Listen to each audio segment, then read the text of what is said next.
Greetings, Juggalos. I'm JT, and I am back. I apologize for the hiatus, but today I offer to you a 6 beer review. We've started Advent, big blowout Advent start. Very happy to see it. Everybody's kicked it off. My wife and I had to take a trip. Sometimes you have emergencies, sometimes you have trips planned, and sometimes those two things they collide, and you have to do a planned trip with an emergency trip all at once. We're back now, and now I'm able to do these reviews. I wanted to give you good reviews, so I feel like if I would have taken these beers with me, unlike Matt, who's able to do this pretty well, mine would have been disingenuous. I would have rushed them, and I probably wouldn't have done them on in the intervals that is required. So since that's the case anyway, might as well knock them all out at once. So today, hopefully I can knock this out and get through it. Let's do 6 beers. Happy Advent, everyone. Merry Christmas. Happy holidays. All of that stuff. Let's kick this off. Today, we have Masthead Sleigh All Day. Okay, this was bottled on 11, well, it says 11/10. Yeah, because we went on the 10th. So it was bottled on 11/10 from the Barrel House. Big out shout to Barrel House. Thank you for accommodating our Advent calendar build, for building it as well. And we're going to have several beers that are off their taps, from their taps. And this is one of them, Masthead Sleigh All Day. Now, I believe I've had Sleigh All Day. But that doesn't mean that I've had this iteration of Sleigh All Day, and I've definitely never had it on tap. This is a 7.5. It's from Masthead. Woo, that is a strong smelling beer. It's a 7.5, like I said, 7.5%. And this is going to be a holiday, well, it should be a holiday beer, because Sleigh All Day, sleigh, like sleigh bells and Santa's sleigh, also like sleigh murder, slaying such and such, so-and-so is slayed. That's kind of the play on words here. Santa's sleigh, which is famously Bill Goldberg movie where he slays victims as Santa Claus. Very awesome movie. But this is a beer. This is actually an IPA. It doesn't say that on the bottle, but you can sure taste it in the beer itself. So I'm not wise enough yet to determine the hops that are in this, but the profile is hoppy. It's got a bitterness. It's got the bitterness of a standard IPA, not a West Coast, not a New England. It is very standard. This I would consider to be pretty similar to what you would get from a Truth. It is just kind of a standard, unintrusive, unoffensive hop profile. Viscosity wise, it's just, I mean, everything about this beer is basically standard. 7.5 standard IPA percentage. And if I'm wrong about this being an IPA, there's no way I'm wrong about that. But if I am, by some crazy coincidence, then they've mismarketed this. This is definitely an IPA. Sleigh All Day IPA. Wow. So what? Well, I wish I could give you more about this beer. I don't know that I would put this as earthy, or I wouldn't put it as sweet. I wouldn't put it as, dull or smooth. It is a punchy IPA. It gives you the hops right up front, and it lingers on the tongue for a while. It's still lingering. Anyway, Advent. So we got 24 days of this, and I, as is JT fashion, let's be honest, I don't give a shit if people are mad about it. This is, life takes over sometimes. And truly, who fucking cares? As long as you're having fun, that's all that matters. And that's true about life.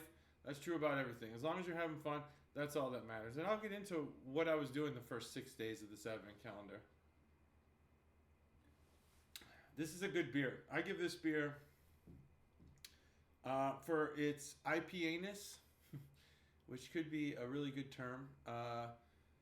I think it delivers perfectly in what it is, and it doesn't over-deliver. Now, it would be interesting to see the can art to see how it is being marketed towards the consumer. But for what it is off the tap, on tap, in the bottle, off the on tap, on ramp, off the top rope. I give this beer a 3.75. Very good beer. 3.75. Masthead Sleigh All day. We'll get back to that in a little bit. A lot of bottles today. I'm really happy about that. I got this cool United States of America thing. It's like a picture. It's like a hangable bottle cap holder, and you fill it up. Pretty sweet. Next beer we got is the Butcher and the Brewer, the Frog and the Hog. I might actually have to look this one up because I have no idea what kind of beer this is. But let's see if we can taste it. Now I do have water here so I can cleanse the palate. Cleansed. Perfect. And I'm using the bottle opener that Matt got me from Portland. Thanks, Matt. I was going to bring a different bottle opener for each beer and then explain what they are. I have a cool Aztec calendar one. Somebody broke it. I also have a luchador, and I have where he's like this, and then you do the bottle cap in its arm. And then I have Thor's hammer, of course, and I have a bear mouth. The teeth break the bottle open. Pretty sweet stuff. Okay, this one smells much different. This doesn't smell like an IPA. Let me go ahead and get the phone out here and see what this is. This is a wet hopped Pilsner. I shouldn't have looked. I should have tried to guess. The Butcher and the Brewer. I might have to look up who these guys are and see, like where they're from and stuff. Let's just do that. You're gonna see searching in action. The Butcher and the Brewer, the Frog and the Hog.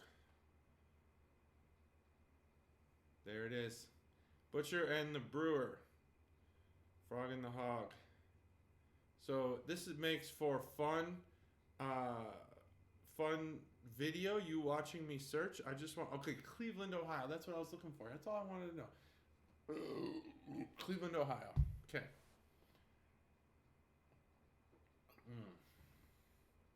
Yeah. Wet hopped Pilsner. Wet hopped Pilsner. So let me ruminate on this beer for a little bit. So first, the end of November, we went out for my nephew Frank's birthday. Happy birthday again to you, Frank. 21st birthday. We spent it in Vegas, just the adults, no kids. That was quite nice. I've never been to Vegas before. I would say that Vegas is, from the experience I had, was not my particular scene for a vacation. However, an experience I don't regret having. It was worth every second to be there and experience Vegas. Not a big gambler, but I gambled. I think probably my family was even surprised to see me gambling and losing. We have, of course, a budget, and we didn't even come close to losing the budget. I didn't win, but I think that when you have the fun we had losing, you win. We played some blackjack. There was a bonus blackjack there where you put an extra couple bucks on this little dot, and if you get blackjack, you get to spin the wheel. And spinning the wheel was, of course, fun. I won $20 from spinning the wheel. My mom won $20 from spinning the wheel. Caterade won $20 from spinning the wheel. My Uncle Steve won $20 spinning the wheel. My Aunt Colleen won $200 spinning. So we all hit blackjack, and we all won something. But in the end, I did lose all the money that I went to the table with, which I believe was $100. Not that bad. And then, let me get some more of this beer. Wow, yeah. I think that this wet hopped concept here might be smoothing this beer out quite a bit. Let me take some water. Get some water here in my Busch Light cup. Just to make sure that the smoothness that I taste is the smoothness that's there. Kudos to Matt and Mike for doing their pod. Nice. Good job. It was great. And I think that there's a contender there. I think that there's a natural... I think Matt and I have a natural flow. I think that him and his Wisconsin friends, each individually even, have their own excellent flow with him. And he could carry a pod probably with just about anybody. So let's see. Yeah, that smoothness is there. This Butcher and the Brewer, the Frog and the Hog, is interesting because a lot of craft pilsners come off super malty, and you know, I don't know, they have that distinct barley-ish malt flavor to it that make it more European than American, because American pilsners are typically those light, you know, light beers slash heavy beers that are just easy drinking American beers. Budweiser, Bud Light, Miller, MGD if they even still have that, and Miller Lite, and some others. This one has that kind of feel to it. It's much lighter. It's airy. Even it's not as flavorful, not as impactful on the tongue, which actually is a benefit. It's to its benefit. Wet hop pilsner. The Frog and the Hog. So we also played Pai Gow. That was fun. Probably the most fun game I've ever played in cards where money's on the line. Excellent game. Excellent game. Yeah, this beer gets a 3.25. It's great. Smooth, but unmemorable in its delivery. And I probably am overselling that in my review as super positive, and it is. It's a positive thing to be smooth, but it's unmemorable in that you can't get higher than a 3.25 being unmemorable because I won't remember you. Duh. All right, next beer up. We're just flying through these. This is great. Third Eye Brewing Company. Third IPA. Third IPA. But Third Eye is spelled Third Eye. It's spelled E-Y-E. So it's Third E-Y-E-P-A. IPA. West Coast IPA. So I'll probably hate this beer. And, over-hopped beers just aren't my thing. But I'm willing to try anything. Oh, yeah. This is a West Coast IPA. Although it does smell, it has a refreshing smell to it. Almost like a cologne. Almost like, not a off-putting cologne, but a very, like a citrusy cologne. That's just in the scent. I would wear this. I'd wear this beer on Christmas morning. A little bit here.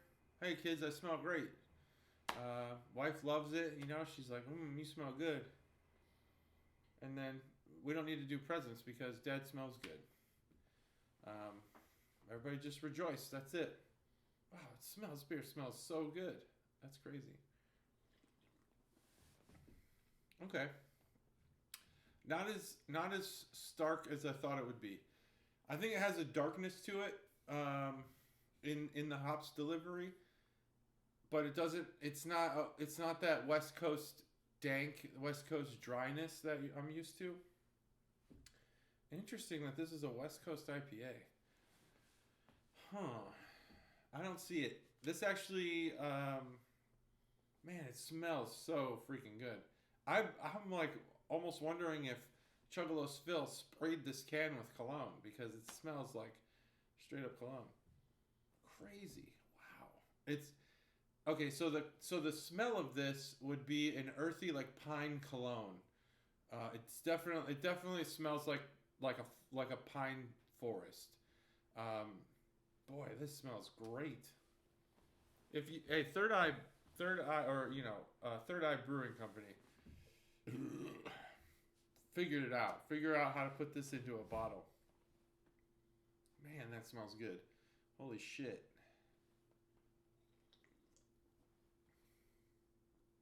From a West Coast IPA perspective, I don't see it. This is less dank than the Sleigh All Day. It's a 6.3%, which I guess is there. It's there for a West Coast. This beer is a New England IPA if I've ever had one. This beer is, other than that pininess, that little like pine tree like forest like kind of scent and taste.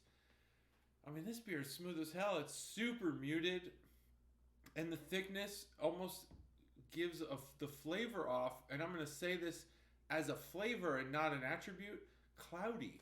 This beer tastes cloudy to me, which is totally in New England. Wow, this beer is deceiving. I'm like getting so full from drinking these beers. This is gonna be a tough 6 beer review. I'm gonna be really trucking towards the end there. This next beer is like Andre the Giant, fucking huge beer, dude. I'm getting full. I'm getting so full. I'm gonna get full before I'm drunk. Oh man, someone's calling me. Probably a scam. Yep, as usual. I don't know who I don't know anyone from that area. I get so many calls now. All right. Can art wise, cool can art, just like mixed paint, kind of like swirled around, like as you would do if you had just started pouring buckets or pouring liquid paint into a cup or a jar, and then these Facebook people, they do stuff like this. They pour paint all over everything, and then it looks like this. That's pretty much what it is. Man, this is a New England IPA. I hate to tell you, Third Eye, that you've created a phenomenal New England IPA. However, you've created pretty bad, forgettable West Coast IPA. However, I'm not grading this beer on what you call it. I'm grading this beer on what it is. I mean, the scent is hands down a 5.0. Hands down. Now, I'll be honest, if you marketed this beer as a hazy, it would probably get a ho-hum score. But because I expected a West Coast, and you delivered a New England or hazy, cloudy IPA with a very smooth, very muted hop profile, very earthy pine-like tastes, just all around great beer. I'm actually going to give this beer a very high score because it is phenomenal, and I feel like it's cheated. It's cheated in its that it said it was a West Coast, but by George, by golly, this is not a West Coast IPA. 4.5, great fucking beer, and the scent is a 5. I mean, my God, I would wear that cologne every single day, and people would love me for it. I would be beloved all over the world. All right. That's a good beer, 4.5. Next beer up, the original Ritterguts Golf Sour German beer. Boy, this is going to put me over. This is quite a filling enterprise here. This is a Gose. All right, let's do some untapping stuff here. Let's figure this out. What is this beer? Here we go. More cool phone stuff for the listener. Oh, there's a price tag right over the UPC.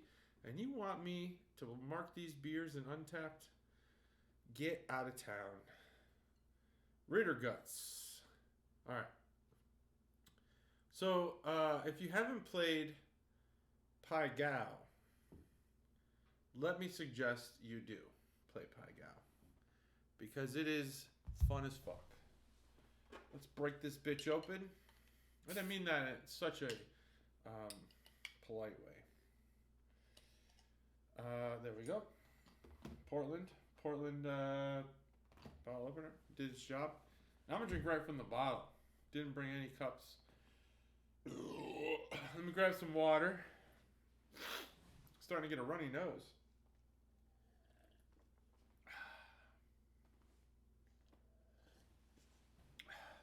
All right. Here we go. Can art looks good. Original Ritterguts Gose. Sour German beer with salt and spice. This was a World Beer Awards gold medalist. World's best. I'll see about that. I've only had about 10,000 beers in my life. Like all of Matt's friends, I've had 6,000 beers. At least. Maybe 10,000. In between 6 and 10,000. maybe 4,000. I know what I'm doing. Woof, a departure. If I've ever seen one. Wow, that is a departure. All right. So the first 3 beers were beer. Those were beer flavored beers. This is different. I wonder how much influence I am now having over the salt and spice subtext there on the label. Boy, I'm full. Let's see. What to say?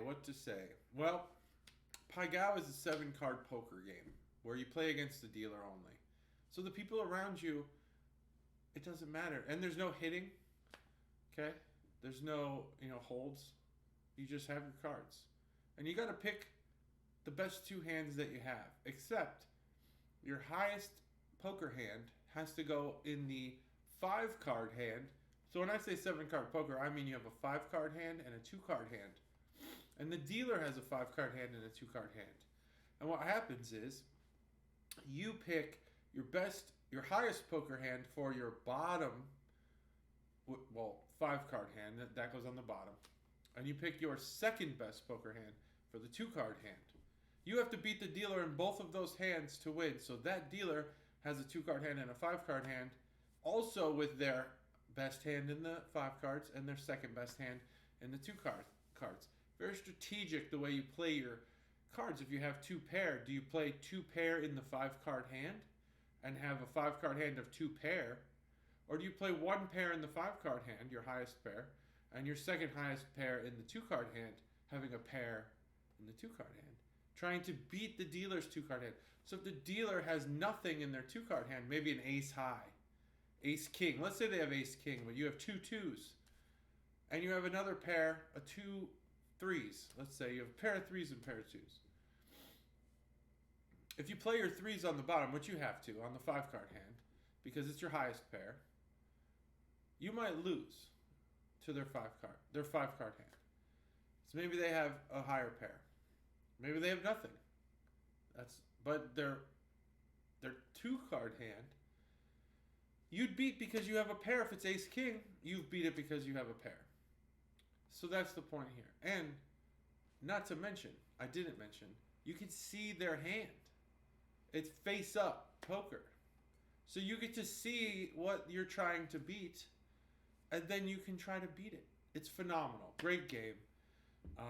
I'm going to look in a way how to play this game outside of a casino, because I've never been to a house poker game where there's a house pot.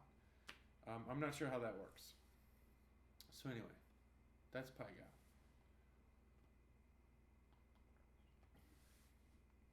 Very Gose, very sour. That spice,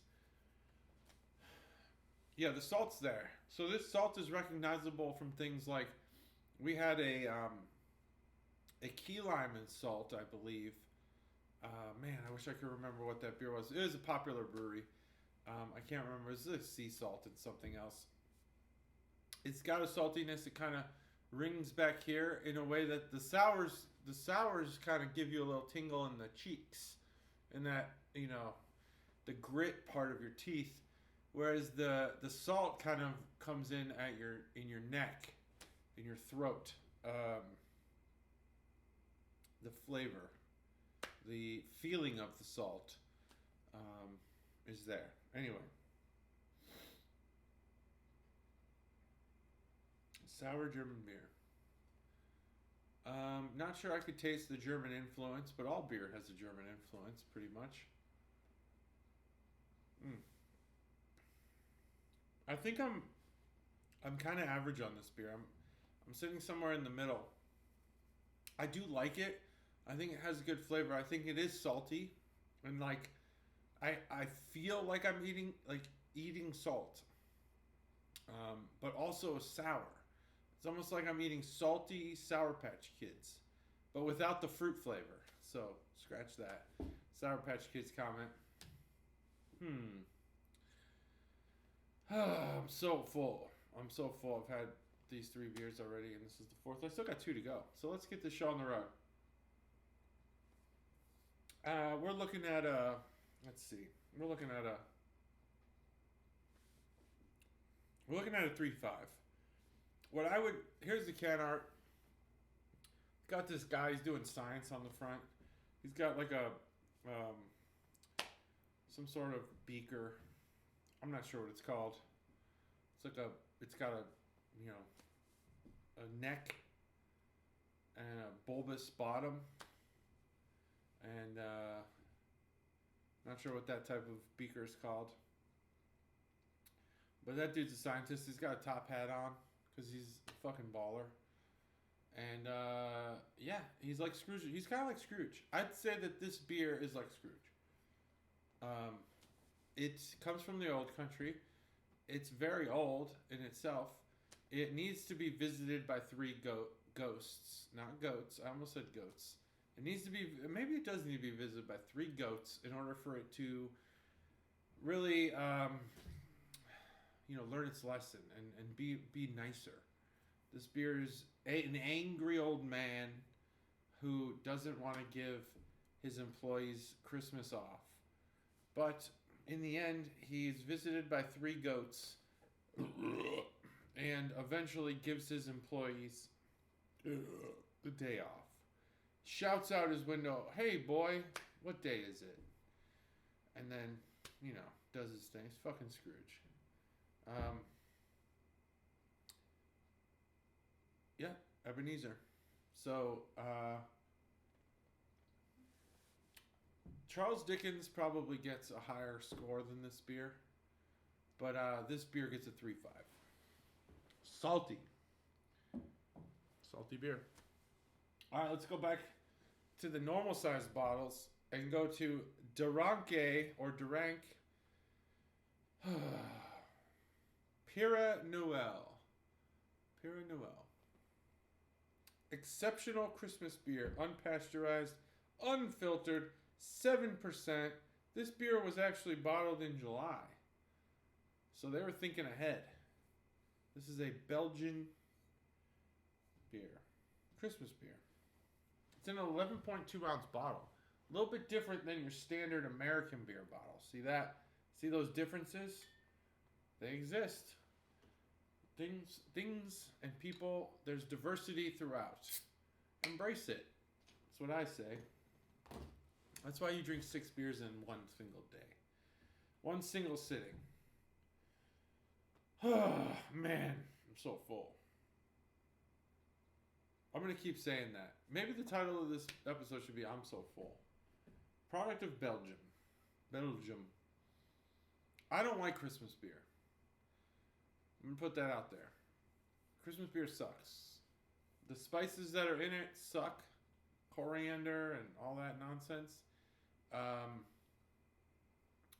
I do feel the warmth of a Christmas beer. I get that. But I don't feel the Christmas of a Christmas beer. I love Christmas. It's one of my favorite seasons. I love Christmas movies. I love Christmas decorations, although I don't like putting them up. Christmas morning's always fun. I like having work off. That's great. But, yeah, that's about it. But Christmas beer, not my thing. Let's do it. Not my thing. This beer, wow. Too much. Too much Christmas spice. Too much coriander. Too much allspice. Too much fucking anise. Too much everything. What is in this shit? That they do this every time. They do this every year. It's like, let's switch to Christmas beer. Let's go to like a sugar cookie stout. That sounds like a good Christmas beer. Fuck this. Whatever this is, get it out of here, man. It's not good. Whoever was like, that's Christmas beer. Like, why?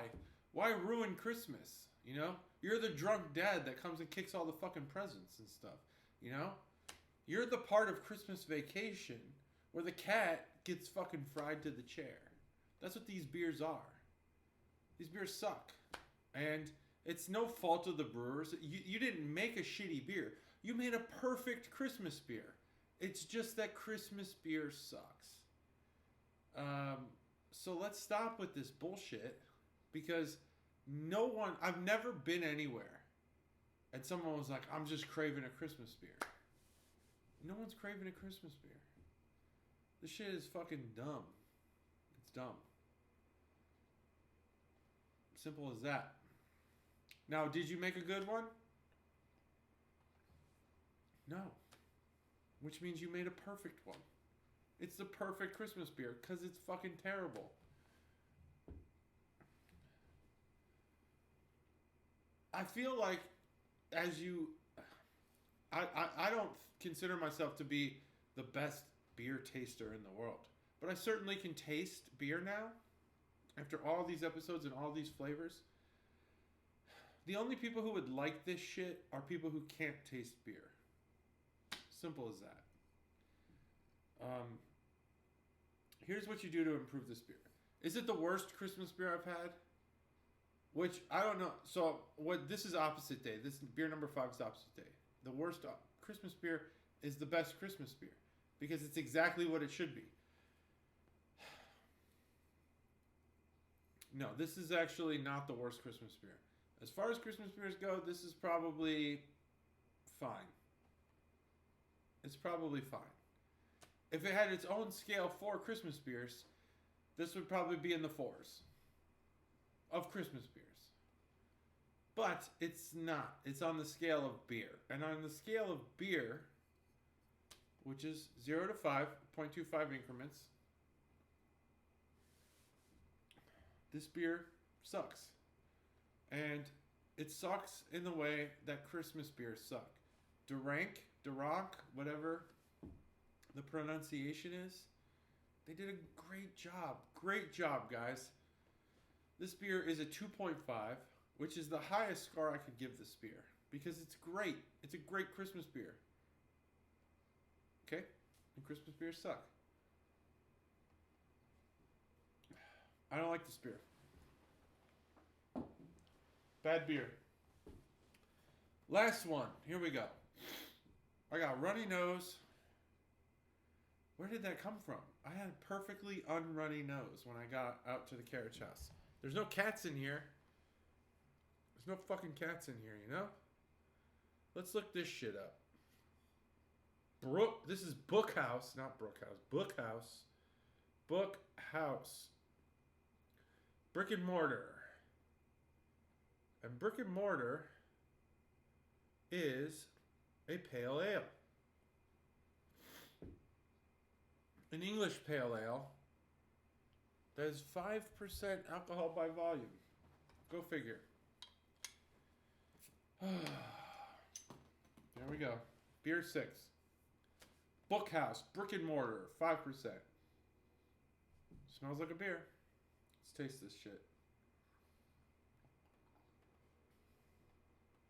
Not bad. Not bad. More earthy beer. Whew, that Christmas beer really fucked me up. Let's see. Let me get a drink of water. Ugh.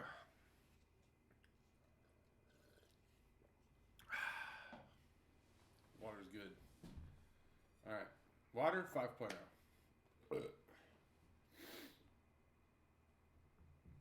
Again, this is from Barrel House. Bookhouse. And Bookhouse is out of, let me tell you where they're out of.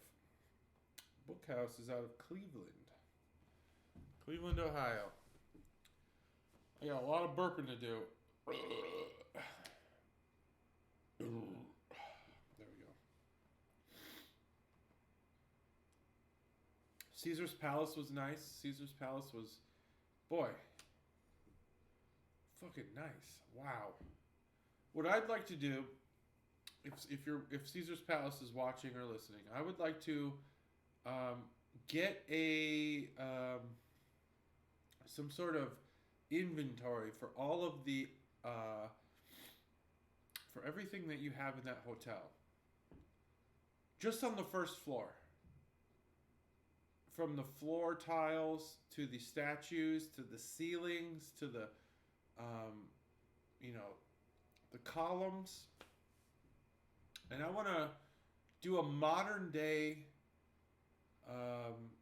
price breakdown of what it would cost to rebuild that exactly the same way with exactly the same materials from scratch. I mean, that place is an artistic dream. It is just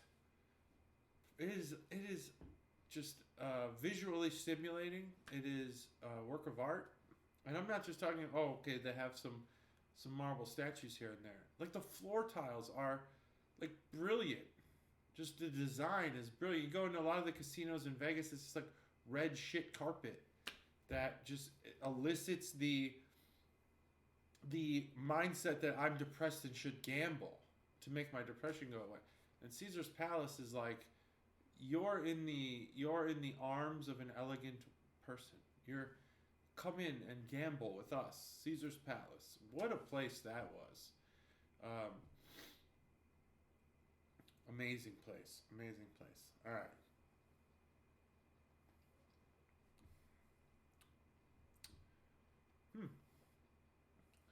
Wow. Bitter. Bitter beer. Bitter pale ale.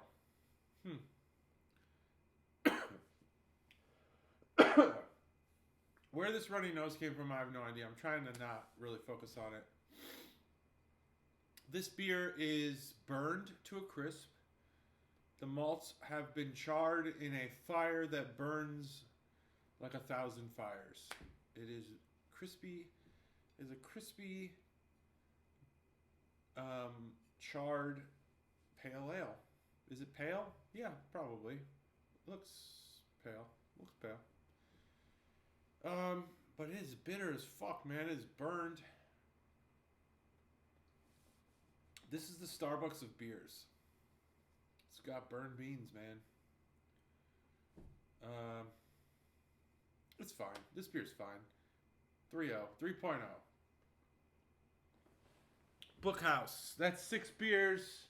Thanks for joining me. I'm JT. This is the Brew Crew Podcast Advent Calendar. Join me tomorrow when I review another beer.